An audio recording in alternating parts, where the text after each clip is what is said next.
listening to Room 303 Radio. Live from Tokyo. Hello, everyone. Welcome to the second dispatch of the Fickle Human Radio. This is Leia, and the Fickle Human Radio is a series of audio dispatches by and for people who refuse to stay in one category. Every dispatch comes in the form of a conversation with someone who weaves between worlds. This is not an interview. This is like a little sneak peek into conversations I have with all of these people. And today, we have someone very special. Sarah, would you like to introduce yourself? Yes. Hello. My name is Sara Kimura. I am a storyteller, a student, and a researcher based in Tokyo, but also mostly Gifu these days. And very excited to be here, and so excited for you guys to be able to sneak peek into our like normal conversations. We really, I love. Yeah. Welcome.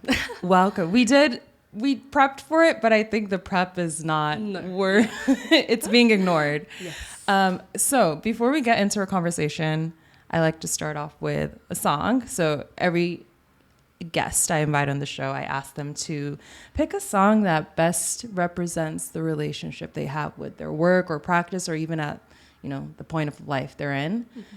You picked The River by the one and only Aurora, and you said you would want the reason why I chose this, right? Okay. I know a little bit of the backstory of Aurora at least, but tell me more.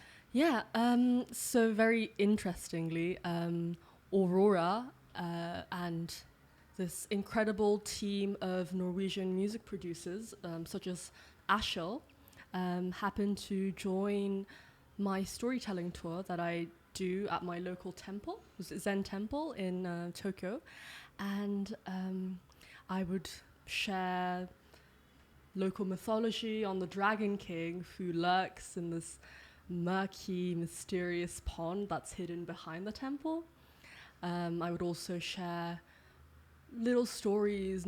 It doesn't have to be from so long ago, but just something that stays in like the local people's hearts. And in the process of sharing these stories, I came to realize how incredibly open and sensitive this group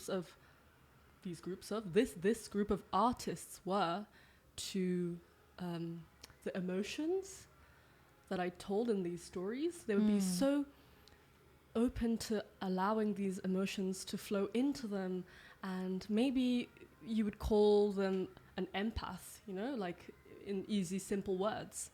But then I was just really touched by the connection we had, and I was also invited to be a part of their upcoming album, and I think this song in particular, The River, is so representative of what I learned from spending time with Aurora, Ashel, and the team. And so here it is. Okay, let's go. I'm still a DJ, novice DJ, so if this doesn't work, Peter's going to save me. Hands on to your chest and tell me what you find.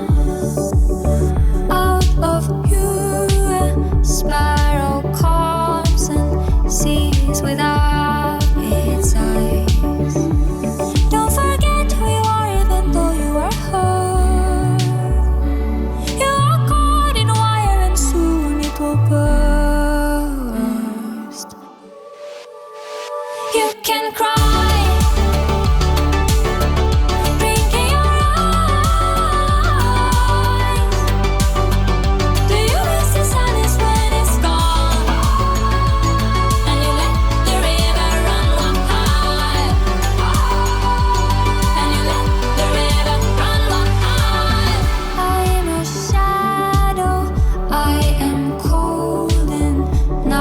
Seek for a war.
Do you miss the silence when it's gone? And you let the river run wild. And you let the river run wild. That was, I need to work on my transition. It's very abrupt. That was an amazing song. So beautiful. You were telling me a little bit about like how empathic and sensitive Aurora is, and we need a little bit of that in this world. For sure. I struggle with being honest with my feelings as I feel them, but I feel like people like Aurora, at least from her music, there's no filter in it, so to speak. It's just like raw, soft, heart-led energy, which I feel from you as well. Thank you. So, okay. So I want to start off by just asking a few questions about you and your background. Right. So maybe we can start. It's two parts of the question. What does storyteller mean to you? Why do you call yourself a storyteller? And I know this is not going to be a one sentence answer, but what in your background led you to practicing storytelling and identifying as a storyteller? Thank you, Leah. Is my mic on properly? Yes. Okay, perfect. Well, so I've heard recently that Google Cloud calls its marketing team the team of storytelling, actually. Huh. So I feel like I see the word storytelling more and more frequently in the media, and yes, marketing, I guess, is a form of storytelling.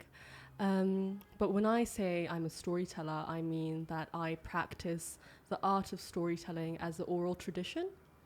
So this is what I consider it is that it's the oldest, most ancient form of art that us humans have been practicing for thousands and thousands of years. Storytelling involves a teller and a listener. So it's actually an art that is co-created in the moment. It's not written down, there's no script, so it really flows in the moment. It's really a live piece of art. And when I say I'm a storyteller, I look back to the moment that I knew I was already a storyteller in that moment, which was when I realized that I am living a folktale right now, that there is a mythology in the making as we breathe. Yes, I love that. Yeah. Life itself is such a form of mythology, and whether it's goblins and forest fairies from Finnish mythology or the dragons from Japanese mythology, it's that was the form it took back in the days. But I feel like now, just all these characters that surround us, I think by having a storyteller lens, you can really allow yourself to be the main character and also kind of witness it, to be able to tell it so that it becomes a sort of shared collective wisdom that continues to be told on.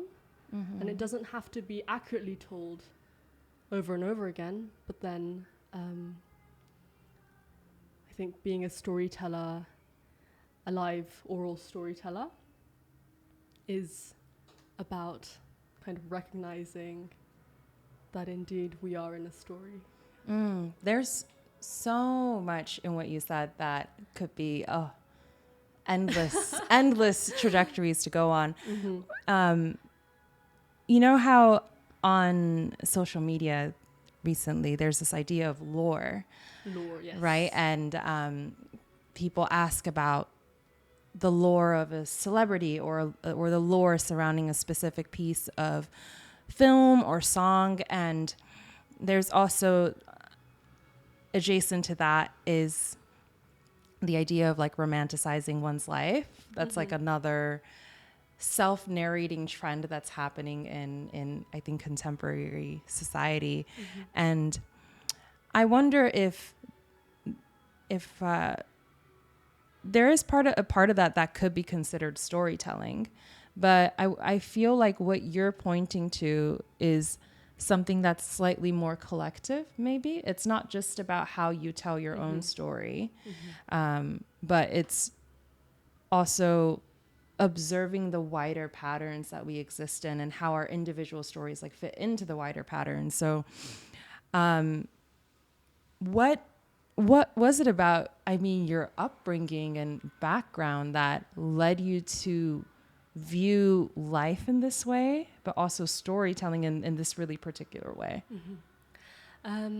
Yes, I was raised in a family of storytellers, especially my mother and my grandparents. They would bring me up with these stories about life in Japan, where I didn't spend so much of my childhood in.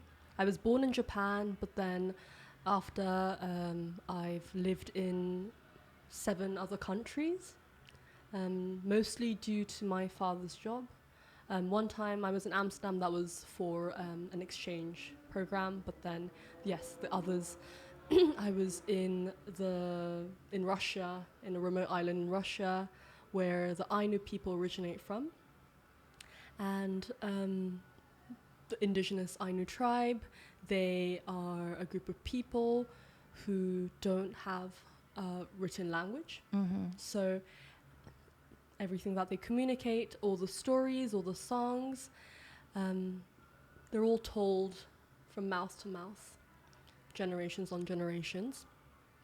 And so just kind of being brought up with like knowing that language can exist without paper and ink, kind of led me into naturally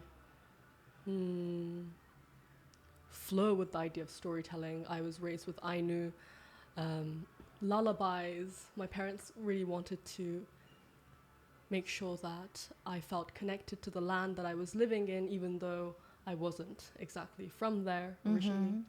But then they also let me go to a Waldorf school for a total of 6 years. The other 6 years of my total 12-year education was spent in so-called mainstream schools. Right. So it wasn't like I was always just like fully in the Waldorf ways. But then attending a Waldorf school was very special. So in these schools, we don't have textbooks, and instead everything from ancient history, ancient Roman history, to astronomy, to chemistry, mathematics, everything is storytelling. So what this allows you to do is that as Waldorf school students, we recognize that these kind of so-called truths can be told in so many different ways. Like usually, if we do Monday talking about Julius Caesar, it's not always easy for the teacher to fully like end the story during the day. So then the next morning, the teacher would ask us, okay, where did we stop? Like, where do we begin from? And then it's not like, oh, we ended at page 62, so let's go back then. No, it's the teacher gets to ask us like where to start from, and we remind them, and usually you don't start from exactly where you ended. Yeah. Usually you go back just a few, like half a chapter or something, let's say, so that we're all reminded of like the context. And the way it's told, the words that the professor chooses, the way we react to it is different, even though it's telling the same part of the story. And then it flows into the next, and kind of, I now looking back to that, I really appreciate that being raised with such an education system allowed me to realize that not all truths have to be written down or be worded in a certain accurate, perfect way to be legitimate and true. Yeah. Whereas I feel like when I transferred to a mainstream school, which was inevitable because I moved countries with my parents because of their job, and for example, on a remote island in Russia, there would be no Waldorf school. So then I would go to a so-called mainstream school where there were textbooks, and we're told that this is ink on paper, this is the truth. You need to refer to this to understand the truths that we're dealing with. I'm glad that I got to experience both, because that's really allowed me to realize that, hey, this idea of textbooks that we are so used to these days,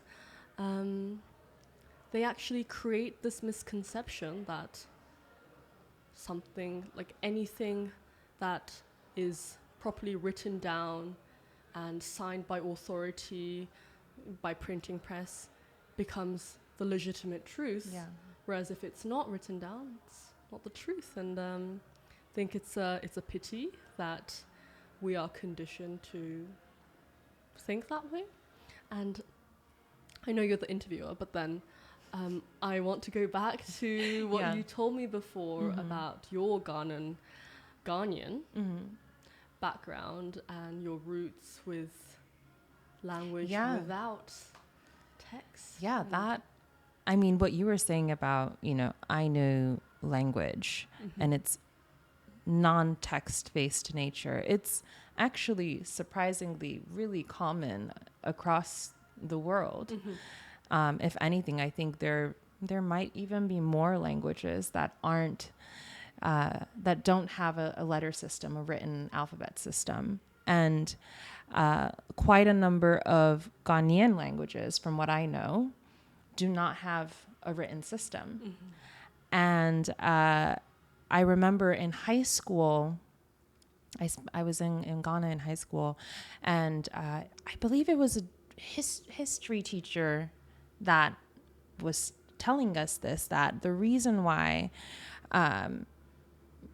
certain Ghanaian languages, the more predominantly spoken ones specifically, now have an alphabet system, is because when Ghana was colonized by the British realized that many local Ghanaians were communicating orally and weren't writing down history and knowledge and information, which made it difficult to trace what people were saying to each other. And by developing an alphabet system that, by the way, is very much, it resembles the English alphabet, they were able to create a legible system that could be tracked and traced, and it made it easier to control and surveil history and knowledge. And I found that quite shocking. And I think, as a writer, I love words and I love language, and writing is my primary medium. But what you were saying earlier about the idea of truth and the idea of like fixedness, if it's captured in words in an alphabet and printed on paper and is published by an entity, there's this sense of this is final. It cannot be changed, when in reality that is not necessarily the case. Like there's that saying of history is written by the victors, for example, is a great example of that. But there's always a narrator behind every story. And there's there's always a narrator behind every story, and there's always a pattern and logic behind like who gets to be the narrator and whose stories get told the most. And what I'm curious, like, what's a story that you maybe grew up hearing, or it could be when you were older, that really stuck with you, or has been central in your journey as a storyteller? Well, my grandfather was a very warm, witty, lovable man who is from the mountains of Gifu Prefecture, which is just between Tokyo and Kyoto. And I recently remembered a story that he would tell me about the kappa, the water spirit, which is very widely known between Japanese children, adults, and everyone.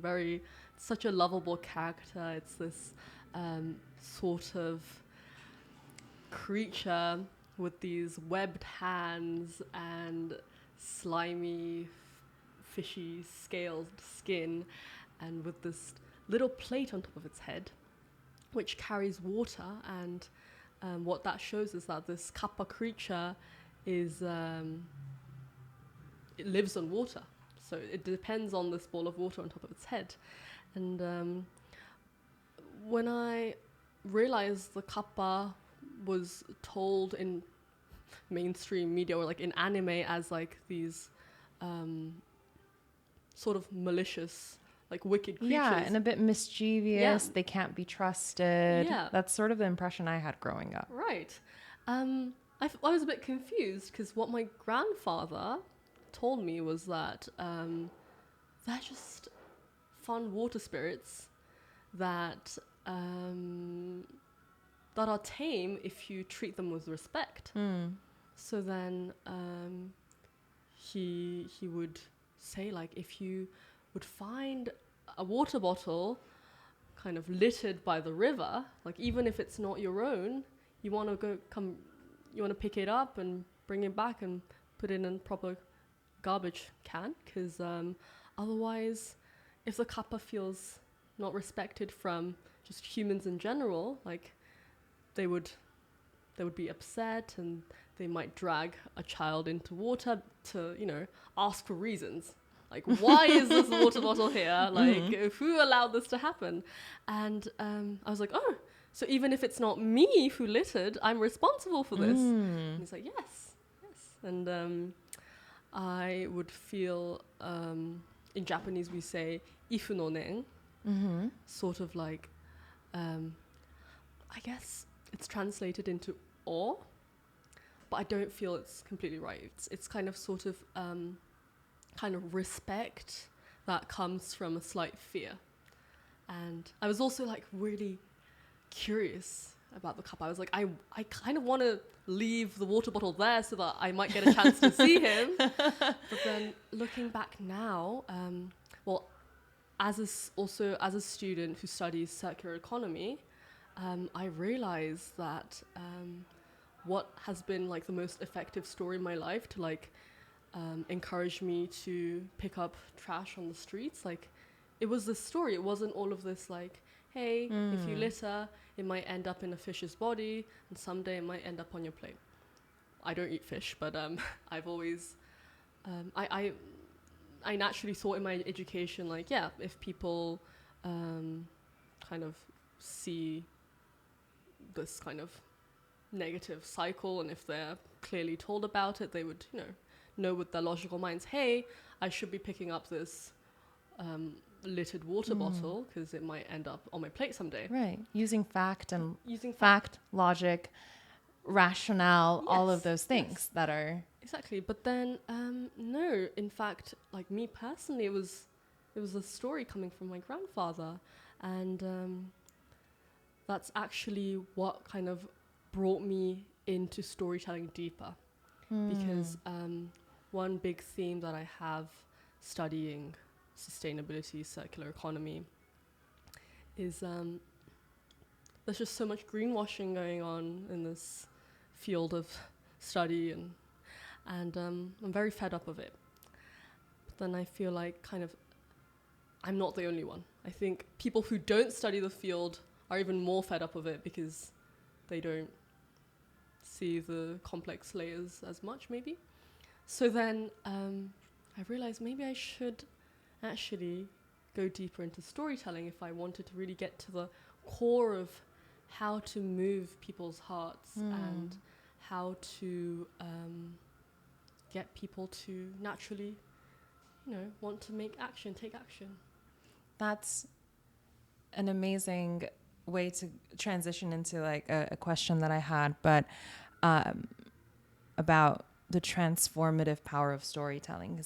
I asked you to send me a little description of the work that you do, and one of the words that you used to describe your practice was transformation, and you also just mentioned moving people's hearts, and that kappa example is amazing because when I think back to the stories that I grew up listening to and the values that I carry today, the values didn't come from something a teacher told me or something that I learned in school. They either came from lived experience or mythology, right? And parables and fiction that carried seeds of lessons.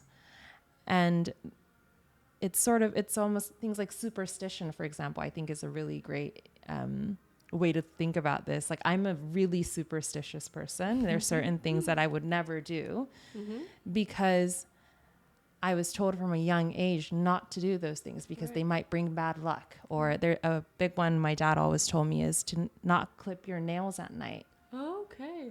Or to not use sharp objects at night because it would invite in like evil spirits because you're slicing through the night air, right? And so I'm very much, and it makes other people sick. So, and I remember one time I used scissors at night and I got really sick the next day. I'm like, this is the evil spirits. They're here for me. For but sure. it's things like this where it's humans are incredibly imaginative, impressionable creatures. And a lot of what we believe doesn't come from things that can be explained. It comes from these impressions and like our souls being moved by something. But I'm curious, like from your perspective, doing storytelling, but also studying circular economy and being, from what I understand, quite fascinated in social change. Like, what exactly do you think that connection is, and how are you trying to do that in your work as a storyteller? Like I said in the beginning, storytelling requires at least two people. Yes. The teller and the listener. And really depending upon the environment, the way the listener's breathing, the way they're engaged, the way maybe they're about to take a nap, you don't know, but then it really changes the story. And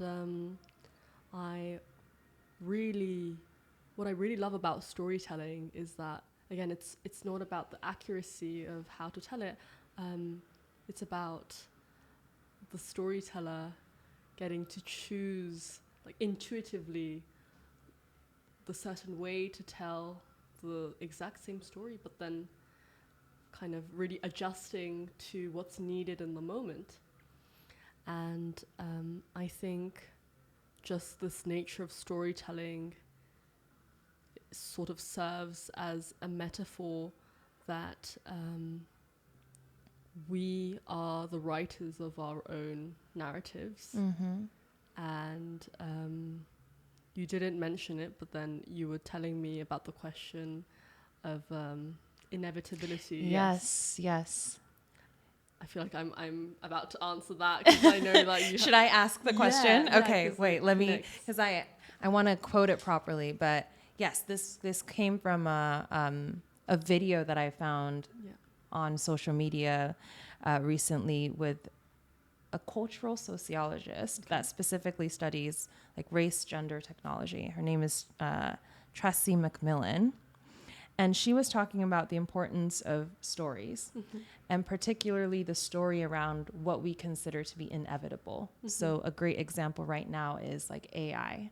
And we're being told this story that artificial intelligence is an inevitable, unavoidable, unchangeable, like set in stone next step of human evolution. But when people tell us that something is inevitable, that is always a narrative, was what she was saying. And to quote, she said, all of our politics, everything is about the story we tell and the story we are willing to believe. And I thought that just caused like fireworks in my head, because it really is, you know, just going to the AI example for, you know, I think it's really fascinating how eager certain corporations and entities are to convince people that there is no other choice but to accept what is being put in front of them. But that lack of choice is manufactured, and the manufacturing is happening through storytelling. And so let me pass that baton back to you. No, yes, I completely agree. First of all, yes, with storytelling, just being in a space where there is live storytelling happening and noticing this pattern that, hey, this story can be told in different ways. I think just that simple state allows us to, realize that we don't have to be passive characters in a pre-written script. It's we have the agency to make it whatever the way we want it to. And yes, the way I was reintroduced into storytelling after like spending a childhood with lots of storytelling was when I moved to Amsterdam for a year. I went there on an exchange program by the Ministry of Education in Japan, and I was sent to gain more knowledge on circular economy through more hands-on experiences. And kind of that's the aim of the program, which I really appreciated. It really supported me in doing all these kind of detours, and they would like still celebrate it as a part of my hands-on learning. And so one of these detours was storytelling. So I didn't think I would end up so deeply in the storytelling world when I first flew off to Amsterdam from Tokyo. But then, yes, so Amsterdam has a huge storytelling scene, in my opinion.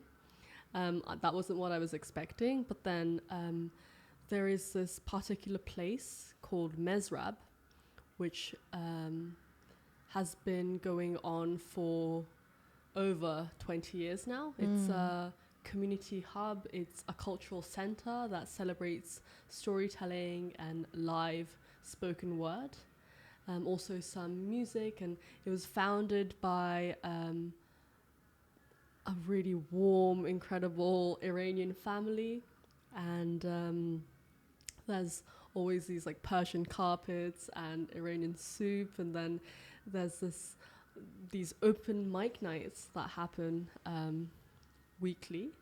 The other days are dedicated to, for example, there's a mythos night, so there's a night where that's dedicated fully to mythology, and there are also other nights with different themes like anger or like third culture kids, and but then these nights are all dedicated to people gathering in this cozy space. Cozy, but still hundreds of people try to fit in at a time. So we're all like, really close together. That's why they had to open a second spot last year. Yeah. Good for them. Yeah, good That's for them. incredible. But then it's, there's no actual stage. but then it's on the same level as the audience, but then there's this kind of spot with a mic, and then people go up there to share their personal stories about their first love, their difficulties being an expat in Amsterdam, or their mythology from their own cultures and backgrounds. Amsterdam's a very culturally diverse place, so it really allows all these people to come around. It's fully donation based, and there is a jar that sits by the entrance of this place, and it has a face on it, and this jar is called Cashinda. It's basically a donation pot, and what we're told is that if you do have some money to share, go ahead and put it in Cashinda. But then, hey, if you're a student or if you're new here, if you're a refugee, grab something out of it and buy yourself a drink. And it's just so genuine, and I would go there maybe 2 times a week during my stay in Amsterdam, and it's just such a truly like my second home. And I forgot why I started talking about this, but then I think you're going to tell me about that story, because you said there was a story they would always tell. I remember when we first met, and we were in in Koya-san in Wakayama, and we were taking a bath in the onsen, and you told me about this story that this Persian, I think it was like a folk tale, right? That really left an impression on you. Okay, well, let's talk about the story. Yeah, I love the story.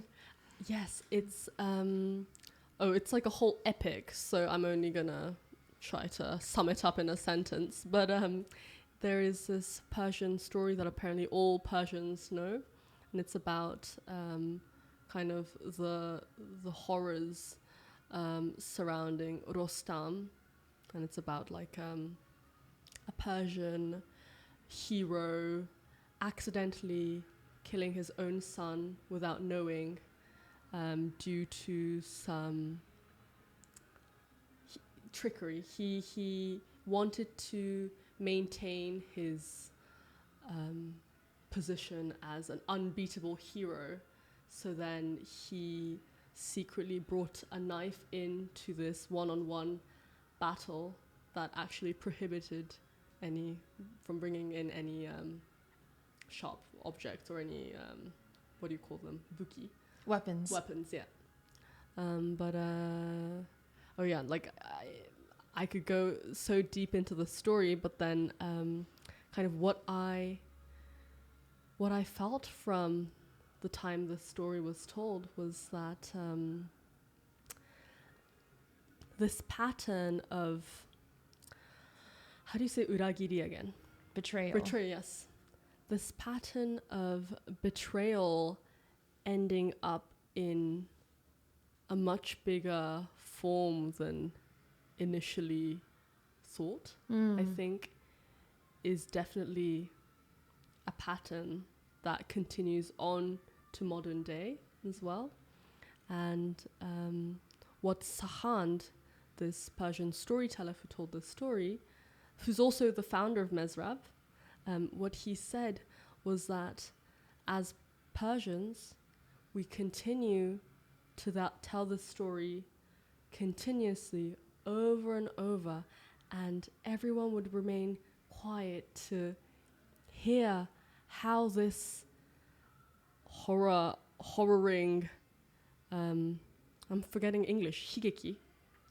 Tragedy. Yes, this tragedy, like how this tragedy could maybe end up in a happy ending. Yeah. Like people, even though all Persians know how this story ends, everyone holds their breath hoping that one day the story will be told and there will be a different ending to it. That Rostam, a scenario where Rostam wouldn't have to kill his beloved son that he had wanted to meet, like if they didn't have these shields covering their faces, if they had been allowed to meet more often in Rostam's child's upbringing, this horror tragedy wouldn't have happened. And also the about the pride that Rostam had. You know, he didn't want to show the world that he had become a more weaker man than he used to be, and that this new mysterious warrior had enough power to beat his legacy. Yeah. And just that, those words of Sahand, the fact that continuously telling these stories could perhaps allow the story to end in a different way someday, like that just gave me chills. Because that's when I figured out that you are able to time travel, you're able to cross time frames with storytelling, because these continuous patterns go on, and by retelling the tragedies that have happened, but then in the words appropriate to this day and appropriate to the audience,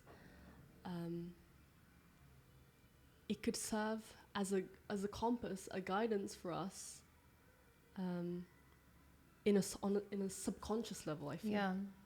It's not like a direct, you know, for example, this Persian folktale isn't directly pointing to a solution for social upheaval or war, but then the more you hear the story, the more you can pick up on the emotional lessons that we can then maybe draw from and think about, what is our political reality right now? Yeah. How are we behaving like this king? Yes. You know, yes. How are we shielding ourselves from seeing one another and sneaking in weapons to try and win? And, you know, it's like, it's, you know, I remember when we were doing this like pre-interview meeting at a cafe, we were eating baked goods or something, and we were saying, I think that this was when we were talking about this, but even though mythology, we often think of it as like dragons and fairies and fiction, and it's not of this world. Those are just symbols and metaphors, and it makes it easier for the listener to absorb the lessons, because it's not in like really realistic terms of it's this group of people versus this group of people, it's this nation versus this nation, or this race versus this race. It's the mythologization of real pain and strife allows us to kind of put our differences aside and be spectators. But by spectatoring, we're also more, now I'm forgetting Japanese, like mainomeri, more engaged maybe. And I mean, I'm sure in Mezrab there were people of all different walks of life that maybe would have disagreed on a whole lot of things, but that one story, that one space, you're all kids around like a fire pit, you know, eagerly waiting for the end of a story, and exactly, you know, everything, all the differences go aside. It really melts the boundaries that we're conditioned to make between each other. You know, it's very well said. You that is it. This is it. Exactly. And yes, I was so touched by this experience at Mezrab. I would be invited to tell stories there as well, and that gave me the confidence to call myself a storyteller. And but then when Sahand came up to me and told me, hey, you know what? When you become a storyteller, like, how old are you, Sarah? And I was like, oh, I'm 20 years old. He's like, okay, Sarah, you are not a 20-year-old with zero experience of storytelling. You, in fact, have lived life for 20 years, and you have 20 years of experience in experiencing this world and expressing yourself in this human experience. And I was like, wow. And I love that I'm so excited to become an elderly woman. Like, yes, I'm like, wow, 80 years what of life? banging stories could God. I tell my children or my friends' children? You know, it's grandchildren. I don't know. I think it's beautiful that there is an art like this where you know, like, you could age like wine, and these stories could age like wine, and you start forgetting the details, but it's okay because you throw in new characters. Exactly. And you're like, Grandma, I don't think that was in the story. I'm like, oh, it is now. Yeah, no, that's also another thing about being a good storyteller, in my opinion. It's about really understanding the essence of a story. Like in storyteller school that Mesrab actually runs, you are kind of there's a section on learning about how to tell mythology, and what we do is we are each given a random folktale from a random country from around the world, and I think I was given a script from a Chinese folktale, but then we're first told to like really read into it and really notice that this is just one version, one way to tell this same story. And like what's important is that you grab the core essence of why this has been told for centuries and why this is a story that needs to be told nowadays. And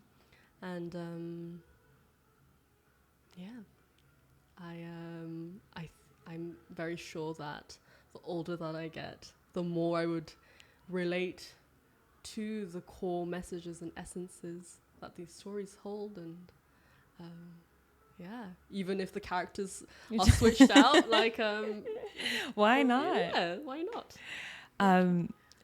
In the last time flew, we're getting to the tail end of our conversation, but I wanna give you a little bit of time to in the last like 5-6 minutes to tell people about Aonami and the space that you're building, and what you hope it'll become, and maybe how people can support or where they can find you. I think that'll be a perfect place to wrap up this story.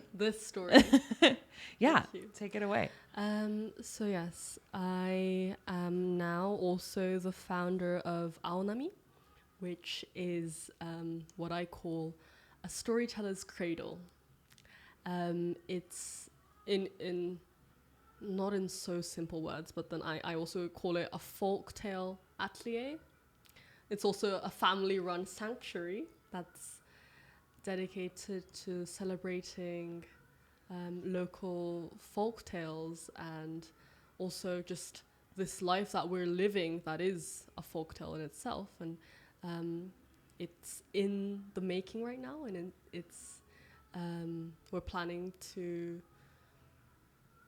allow it to open up to the world next spring, so 2027 spring. It is located in an old folk house, a traditional Japanese folk house in a mountain village in the prefecture of Gifu, which, again, to clarify, it's between Tokyo and Kyoto, so people feel like it's like middle of nowhere, but actually everyone goes to Kyoto. Like if I consider Gifu as the belly button of Japan. It's really center, so then it has influences from up north, from south, and I think it's a really great midpoint when you're exploring this beautiful country. And it's also a place with full of my ancestral history. Because the home is your family home, exactly. right? That you're renovating yourself. That my ancestors built. And right now I'm working with a group of architecture students from around Japan to renovate this place into this atelier where you can stay and fully immerse yourself in this world of mythology, which you're already in, but my goal is that it would become a sort of reminder to people, a little compass for people that we are living a story, and I wanted to show the world this compass. Show us this, a great way to you can show the camera. So this is a 200 or so year old compass that was owned by my great something grandfather. It's like seven generations before me. And it says Aonami, which is the place where my ancestors were and where I'm building this space. The place is still called Aonami to this day. And my name, Sara, also, like the Ra part, is the Japanese character for compass. So then I felt like, wow, this is really showing me that just like the 7-generation principle that the Native Americans said about whenever you're making a decision in the present, you should always think about its impact on 7 generations ahead. And just like that, I think the way that my ancestors built this place, the way that they've handed down these stories to me, has resulted in me creating a space for people to reclaim their stories. And you're all very welcome to visit. We'll be hosting some retreats there, also just a cultural space for people to share stories and so on. And you can support on Instagram. I'm mainly just posting, not so much, but then like on my platform, I think I'll be posting more on at Kimura Sara. So random. But Instagram will be coming soon. I'm so excited. I'll be, I think we need to do a next session because clearly an hour is not enough. So I need you back here. We'll do a part 2. What else? Inevitable. We were going to, yes, that is inevitable. We were going to talk about so many other things. Yeah. There's like a whole list. I think I need you to be a regular. So I'll be waiting for you to come back. Oh, I need to be a regular.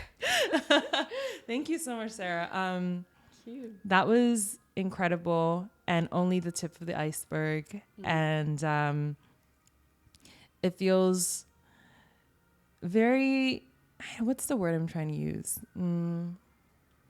I'm really glad that a person like you exists. That was something I felt the first time I met you, is that thank fucking God that you exist, but the work that you do and the way that you do it exists, because it is a art form that we're starting to lose, and it's something that's being co-opted by capitalism and really ugly political interests. And there's storytelling is so powerful, and people know that, which is why it's manipulated. But I hope people that listen to our conversation feels a bit inspired and start to adopt storytelling in their own way, maybe. So thank you so much, Sarah. Arigatou gozaimashita. Thank you.